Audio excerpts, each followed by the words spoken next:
Esta clase corresponde a la realizada el día 15 de julio de manera virtual y en tiempo real con el grupo curso, pero por problemas técnicos algo pasó que la clase grabada no se guardó, la perdimos. De modo que el compromiso era rescatar, ¿no es cierto?, eh, los elementos más representativos, a lo mejor más importantes, puestos en esa clase. Dimos inicio a la literatura latina y abrimos esta literatura a partir de lo que se llama la Edad de Oro, ¿m?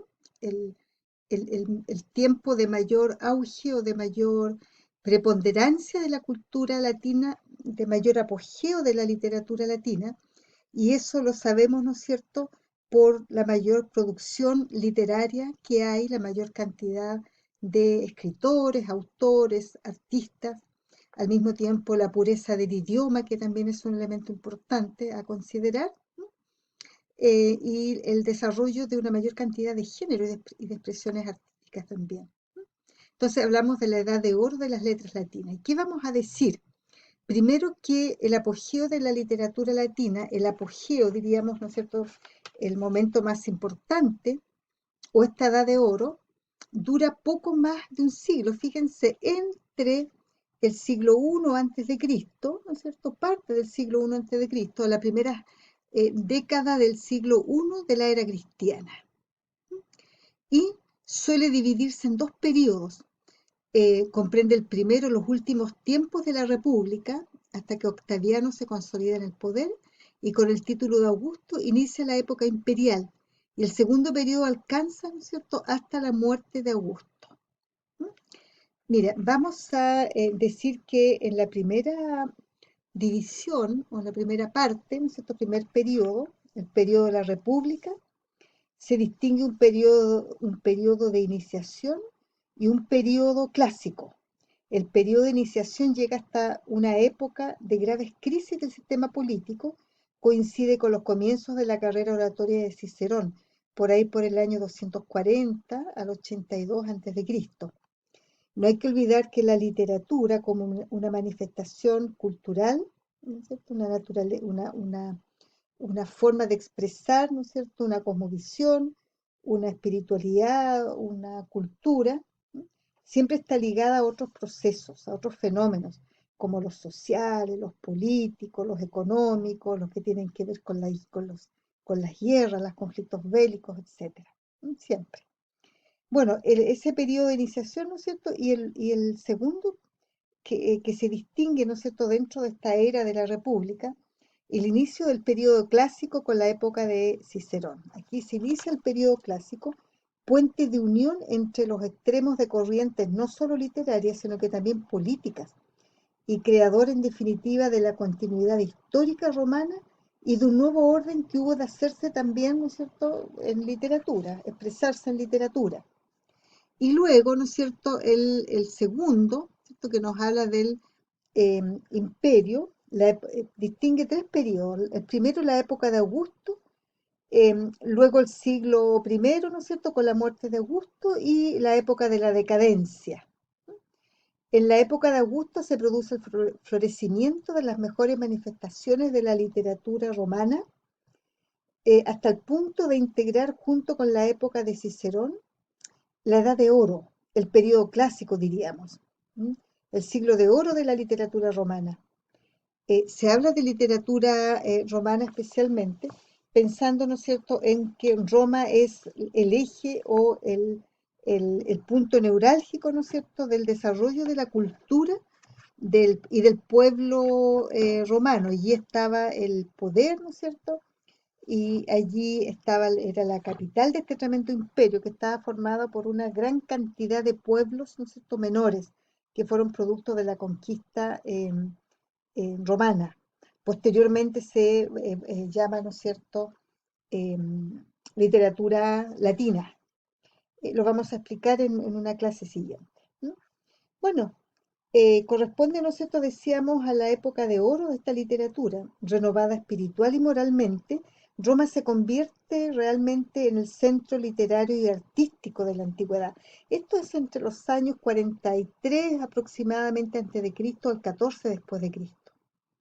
Y dentro de esta literatura del imperio, ¿no es cierto?, esta segunda gran época, hay otro momento el que se marca en el siglo I, desde la muerte de Augusto hasta, ¿no es cierto?, cuando asume el poder Adriano, y se muestra una literatura, ¿no es cierto?, alicaída, que se mueve a rastras, con un peso, ¿no es cierto?, del pasado, ya sea por afirmación o por negación, pero ahí está el pasado presente, y la literatura comienza a decaer. Y hay una tercera época, que es la época de decadencia, podríamos decir la última importante, ¿no es cierto?, con reacciones literariamente muy diversas, desde una dinámica vuelta al arcaico preclasicismo, o sea, una búsqueda de volver a lo más remoto posible de la literatura latina, especialmente a través del helenismo, ¿ya? Se produce un estancamiento. Bueno, después viene el siglo II y III, en aquella época no hay producción, un gran 2 y 3 de la era cristiana, estancamiento de la literatura latina, ¿ya? Bueno, y de ahí, ¿no es cierto?, en la época siguiente ya hablamos de, ¿no es cierto?, una proyección hacia el futuro, siglos IV y V le cuesta todavía levantarse. En el segundo periodo es cuando alcanza, ¿no es cierto?, la máxima expresión, y aquí vamos a empezar a encontrar poetas y autores importantes. Primero vamos a hablar de Lucrecio. Eh, Tito Lucrecio Caro nació aproximado, ¿no es cierto? Hay algunos autores que hablan estudios que nació el 95, nosotros decimos el 99 antes de Cristo, ¿ya? Que es lo que más se repite. Aparece como un poeta aislado no solo por su actitud como seguidor del epicureísmo filosófico eh, y melancólico por la naturaleza, sino también en lo referente a su producción poética. Bueno, casi nada se sabe de su vida, ¿no?, solo del alejamiento que él tuvo, ¿no es cierto?, de la vida pública, y también se sabe, ¿no es cierto?, a través de lo que se registra bueno, en los vestigios históricos y por la tradición, ¿no es cierto?, que este poeta habría enloquecido y había muerto, ¿no es cierto?, de amor, o sea, se suicidó finalmente porque sufrió penas de amor, importantes penas de amor, y habría bebido una infusión, un filtro, ¿no es cierto?, que lo llevó al suicidio por amor no correspondido. La obra, este es un poema, ¿no es cierto?, didáctico, eh, de la naturaleza de las cosas, autor del célebre poema didascálico tiene que ver con lo didáctico, ¿ya? Bueno, evidentemente la finalidad perseguida por Lucrecio era la consecución de un poema didáctico, cuyo objetivo último era la instrucción de los hombres con respecto a determinados aspectos filosóficos. En concreto, hay en este poema una ansia de renovación religiosa, ¿ya?, en el sentido de liberar del miedo a los dioses y a la muerte, y con ellos de la superstición. El camino válido, lógicamente, es la física epicúrea, convenientemente envuelta, ¿no es cierto?, en la belleza poética. En este sentido, es el primer intento serio y logrado de transformación de lo que es racional y empírico en algo poético. Este autor, fíjense, eh, tiene, em, eh, tiene declaraciones tan importantes como decir, ¿no es cierto?, o que alimentan su filosofía. Dice que el miedo creó los primeros dioses en la tierra. Y en la clase que desarrollamos en la sesión, ¿no es cierto?, del 15, efectivamente ahondamos en eso. Cómo, ¿no es cierto?, el hombre desde su capacidad de responder al mundo, de conocer el mundo, se aferra al mito, ¿ya?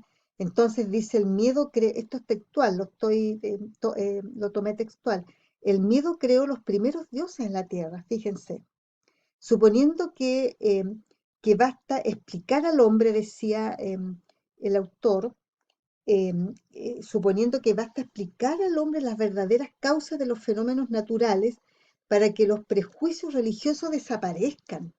Miren lo importante que dice en su tiempo. En este poema, ¿no es cierto?, de la naturaleza de las cosas, dedica un espacio importante a la descripción de fenómenos de la naturaleza, como el trueno, la muerte, las enfermedades, las erupciones, los relámpagos, la lluvia, la muerte, ¿no es cierto? Entonces, mientras el hombre maneje aquello, ¿no es cierto?, no tendrá la necesidad de aferrarse a dioses que fueron creados por miedo, como el miedo al trueno que genera, ¿no es cierto?, un dios del trueno, a las erupciones, a los relámpagos, el dios de relámpago, el dios de la vida, el dios de la muerte, etcétera, ¿ya? E igualmente, ¿no es cierto?, tiene una visión importante en relación con el átomo, con las partículas y con la materia, ¿ya? Por tanto, este texto de la naturaleza de las cosas, el ejemplo teórico, pero al mismo tiempo, ¿no es cierto?, una composición que lo muestra desde el punto de vista práctico, la utilidad y conveniencia del principio de la felicidad que encerraba el epicureísmo. Tuvo muy de moda esta corriente filosófica, ¿ya?, que instaló Epicúreo en el siglo IV antes de Cristo en Atenas, ¿m?, que se presenta como, diríamos, la búsqueda de la felicidad, la ética del placer, la vida, el apego a la vida sencilla, retirada y libre de pasiones, así como el goce siempre moderado de la naturaleza y los sentidos, buscando, chiquillos, el equilibrio entre el alma y el cuerpo y llegar a la ataraxia, que es el equilibrio perfecto entre ambos. Bien, estilísticamente Lucrecio se sitúa entre los poetas primitivos y los poetas nuevos, ¿ya? Un poeta importante de su época, que igualmente, ¿no es cierto?, va a tener un influjo en el poeta posterior que revisamos, ¿ya?, que es Catulo. Catulo, bueno, hay un ir y venir, ¿no es cierto?, en las influencias. No podemos decir, ¿no es cierto?, con exactitud hacia dónde van, solamente que se sitúa, ¿no es cierto?, entre los primitivos, entre los poetas primitivos y los nuevos. ¿M? Así que sí es perfectamente localizable el influjo de la poesía helenística alejandrina y también la de Catulo, ¿ya?, en su obra. Y Catulo, ¿no es cierto?, es un poeta igualmente importante de aquella época, vivió en Roma prácticamente toda su vida, ¿ya?, amante del ocio, de la vida mundana, del amor a las mujeres, sobresale entre los poetas de su generación por su explosiva fuerza poética y la profundidad y viveza de su experiencia, especialmente amorosa. Hay varias historias allí, ¿no es cierto?, que se registran. Em, Como mejor exponente de su generación, se conservan cerca de 116 poemas. ¿De qué hablan? De erotismo, hay descripciones naturales, críticas sociopolíticas, poesía de amistad, ¿ya? Hay mucha poesía erótica y sátiras violentas, ¿no es cierto?, fuertes contra sus enemigos, particularmente César. Su poesía se caracteriza por su riqueza idiomática igualmente. Em, bueno, recorre varios registros, ¿no es cierto?, idiomáticos, desde lo más tierno en el amor, sensual, ¿cierto?, a lo más grosero y obsceno, pasando por el lenguaje familiar. Todo es válido para expresar la experiencia vital, inagotable y profundamente personal en cualquier caso. Ustedes tienen en la plataforma a partir de este día, del 15, tienen una selección de poesía de Catulo, donde se ve, ¿no es cierto?, una poesía sensual, erótica, apasionada, elementos obscenos entre medio, pero también les dejé en la plataforma un poema que fue censurado, que la tradición literaria ha censurado, ¿ya?, por muchos siglos debido a la obscenidad. Es el Carmina 16. La pregunta que nace a propósito de este texto, ¿no es cierto?, ¿es una amenaza de violación el texto o una festiva desestimatización, desestimar, ¿no es cierto?, a los enemigos? En todo caso, es un poema que la tradición literaria, ¿no es cierto?, ha guardado y cuando lo revisa con mucho cuidado en el sentido de precisar muy bien el